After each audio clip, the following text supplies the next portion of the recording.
Quisiera agradecer. I would like to thank the Agriculture Minister of France and the Director General of FAO for organising this ministerial meeting with the aim of dealing with the issue of food price volatility. The high level of volatility affects predictability in food supply, and it has an impact on food markets. It has an impact on the most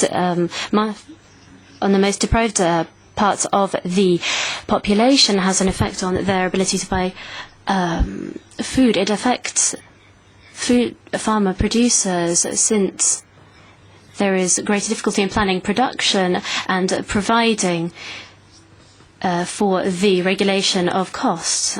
And it has a great impact on the economy of countries, increasing inflation and the cost deriving from palliative measures, such as subsidies for consumption and imports.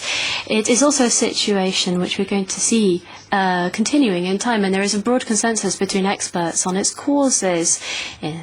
These include the non-elastic demand for food and speculation, a lack of investment in agriculture over recent years, the low level of stocks in food stocks, and the growing demand for food due to population growth and the change in the kind of diets, as well as climate change and limited natural resources. So combating volatility requires the implementation of comprehensive policies which allow all of these factors to be dealt with, so as to reduce volatility or attenuate its consequences, especially for the most vulnerable populations. I would like to refer to one of the causes I mentioned: the reduction of security stocks in regions such as the European Union, in which these stocks used to be normal.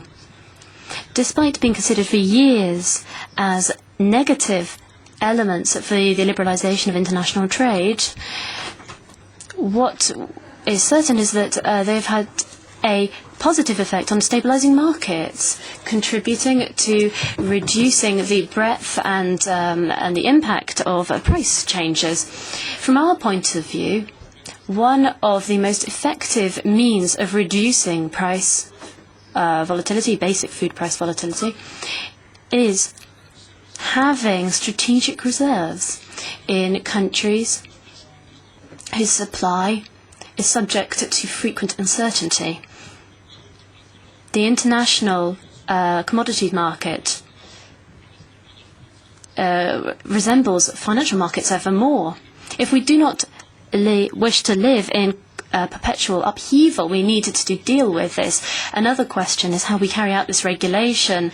What has been widely criticised is the European Union system, which centres on ensuring that producers have set prices for the food that they bring to public warehouses. In the European Union itself, there are other forms of putting together reserves, like those which states put together themselves regarding energy resources, including petrol.